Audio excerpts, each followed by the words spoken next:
Orang lain suka membicarakanmu dari belakang.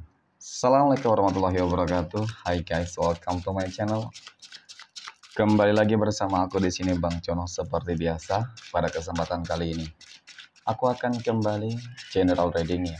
Ini energi umum, energi semua orang. Bisa saja resonate ataupun bolak-balik dari apa yang kamu alami, dari apa yang terjadi di dalam posisi kehidupan kamu. Jangan pernah menjadikan video ini, tayangan ini sebagai acuan di dalam kehidupan kamu. Jadikan video ini, tayangan ini hanya sebagai hiburan semata. Oke? Ya, anggap aja deh. Setiap readingan yang sifatnya positif itu sebagai doa. Dan setiap readingan yang sifatnya negatif sebagai bahan perbaikan diri ya, bagi kita semua. Dan itu semua aku kembalikan pada Tuhan Sang Maha Pencipta dan pada diri kamu masing-masing. Oke, nah. Di sini kartu tarot sudah aku shuffle, aku acak dan aku pilih teman-teman. Kemudian tema kita untuk readingan kali ini ya, orang lain suka membicarakan ya kamu dari belakang, teman-teman. Nah, apa sih yang mereka bicarakan di belakang kamu? Apa sih pandangan mereka ya terhadap kehidupan kamu selama ini? Fokus, konsentrasi, dan aku akan langsung mulai menarik energinya dari kartu yang pertama. Bismillahirrahmanirrahim. Aku punya Knight of Swords. Kesatria pedang muncul hadir sebagai energi pembuka. Oke, dan jika aku fokuskan kartu pertama ini terhadap ya, energi dari orang-orang yang suka membicarakanmu dari belakang, teman-teman. Sebenarnya, ketika kita berbicara terkait dengan adanya orang-orang yang selalu membicarakan kamu dari belakang, tentu ini orang-orang yang cukup toksik, orang-orang yang bermuka dua. Kenapa aku katakan demikian, teman-teman?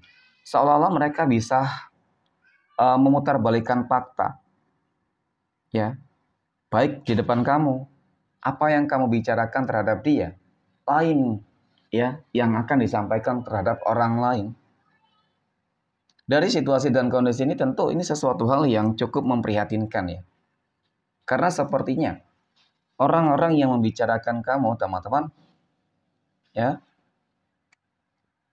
seolah-olah memang tidak terlalu senang ya, tidak suka terhadap kehidupan kamu. Ya, apa sih yang mendasari orang ini tidak suka terhadap kehidupan kamu, teman-teman? Dan gosip apa saja, ya hal-hal apa saja yang mungkin mereka bicarakan di belakang kamu. Nah itu. Oke, kemudian aku punya judgment, teman-teman. Judgment ini muncul hadir ya. Jadi kalau melihat dari energi kartu kedua ini, harapan dari orang-orang yang suka membicarakan kamu dari belakang ya teman-teman, tentu sesuatu hal yang buruk ya. Tidak dapat dipungkiri itu. Ya, mereka itu seolah-olah memang benci banget terhadap kehidupan kamu, gak senang. Ya. Nah, gak senangnya kenapa? Pasti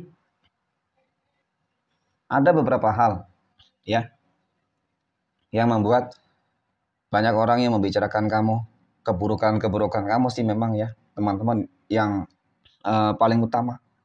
Ya pokoknya kamu terus dicari-cari nih sebuah kesalahan ya. Mungkin melihat kamu juga tidak pernah melakukan hal-hal yang buruk. Itu tadi karena apa? Ya karena adanya orang yang bermuka dua, teman-teman. Baik di depan kamu, tetapi di belakang kamu yaitu ya selalu membicarakan keburukan, terbalik dari apa yang kamu sampaikan. Seperti itu. Ya. Jadi susahnya bercerita ya tentang hal-hal yang sifatnya pribadi terhadap orang yang tidak bisa dipercaya, teman-teman. Ya, orang yang bisa dipercaya hanya dua sih. Oke. Ya orang itu ya tetap berada di dalam circle kehidupan kamu sendiri. Kalau tidak pasangan kamu ya orang tua kamu, teman-teman. Dan itu juga masih berpotensi. Ya, apalagi ketika kamu berbicara terhadap teman. Oke, mungkin saat ini tidak pernah. Ya, tetapi suatu saat ketika kamu ada konflik dengan dia, pasti semua rahasia-rahasia yang kamu miliki, ya itu bakal dia bongkar dan dibumbuhi dengan berbagai hal-hal yang juga cukup buruk, teman-teman. Maka ini penting untuk selalu menjaga sebuah privasi apapun itu ya, terhadap siapapun, teman-teman. Ya ketika memiliki masalah, ya berceritalah kepada siapa Tuhan masing-masing. Maka rahasia kamu akan selalu terjaga dengan baik. Nah, kemudian yang melatar belakangi juga ya, orang-orang yang suka membicarakan tentang keburukanmu ya teman-teman. Ternyata ya sebenarnya sih kalau dikatakan mereka itu iri dengki terhadap segala pencapaian kamu bisa jadi seperti itu. Ya, mereka tuh nggak senang, kamu senang ya, hidup kamu senang, hidup kamu bahagia, hidup kamu mungkin kaya, sukses, berhasil, mereka tuh nggak senang teman-teman. Ya, apalagi ketika kehidupan kamu susah, ya tentu semakin banyak cerita-cerita yang lebih buruk. Ya sama saja senang juga salah. Ya, apalagi kehidupan kamu susah, ya tetap salah teman-teman. Nah, inilah pandangan dari orang-orang yang sebenarnya membenci kehidupan kamu. Jadi apa yang harus kamu lakukan ketika kamu dikelilingi oleh orang-orang toksik seperti ini, teman-teman? Ya. Nah, hal yang harus kamu lakukan adalah untuk lebih mempertimbangkan ya yang namanya apa ya? Kalau dikatakan ucapan, teman-teman ya. Kamu harus lebih memperbanyak mempertimbangkan banget ya ucapan-ucapan yang mana sifatnya pribadi dan umum, teman-teman. Ya jangan asal berbicara curhat tentang hal-hal pribadi kepada siapapun. Itu tadi yang aku katakan berpotensi akan menjadi fitnah yang tetap negatif ya. Kemudian yang kedua, penting juga untuk menjaga jarak nih. Kamu sudah tahu ini orang toksik. Kamu tahu ini orang suka gosip. Ya, gosip-gosip miring, teman-teman. Ya, kamu tahu ketika ini, ya ketika dia dekat dengan kamu, dia akan menceritakan semua aib-aib orang lain di depan kamu. Nah, maka suatu saat dia juga pasti bakal menceritakan aibmu terhadap orang lain. Nah, itu bakal seperti itu, teman-teman. Ya, jadi kamu akan bisa mengenal seseorang, karakter seseorang ya ketika dia bersama kamu. Ya, nah, oke. Kemudian, pada kartu berikutnya aku punya Nine of Cups. Sebenarnya sih ya dampak yang apa namanya terhadap kehidupan kamu yang nggak terlalu ya. Kalau dikatakan mungkin kamu tetap sukses berhasil ya kamu tetap dalam fase yang cukup stabil ya seperti itu ya teman-teman. Ya meskipun banyak orang-orang yang selalu gosipin miring tentang kehidupan kamu, gosipin buruk tentang kehidupan kamu, menceritakan hal-hal buruk terhadap kehidupan kamu, ya aku rasa nggak ada dampak sama sekali sih. Ya itu juga sesuatu hal yang cukup penting ya karena biasanya orang yang suka memfitnah, mungkin mengadu domba, mungkin ya teman-teman menceritakan hal-hal yang buruk pasti dampaknya selalu ada. Nah, ini aku lihat sepertinya memang tidak ada dampak dampak yang mungkin cukup cukup signifikan lah. Contoh ya ketika kamu punya usaha di fitnah nih, ya tentu itu nanti pasti bakal menimbulkan adanya apa ya teman-teman ya.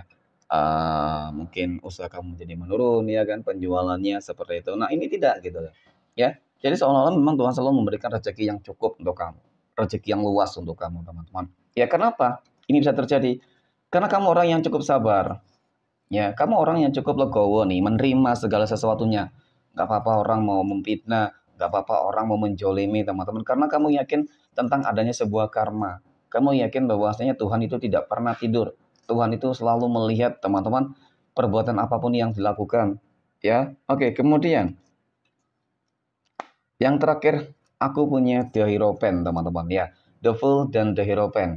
Oke, The Hero Pen ini katanya menggambarkan tentang sebuah pencerahan baru. Nah di sini yang akan membuat kamu shock ya teman-teman ya ataupun membuat kamu kaget nih orang yang sebenarnya selama ini menceritakan hal-hal yang buruk tentang kehidupan kamu maka mereka lah yang bakal datang kepadamu meminta tolong meminta maaf teman-teman ya meminta tolong meminta bantuan lah seperti itu ya.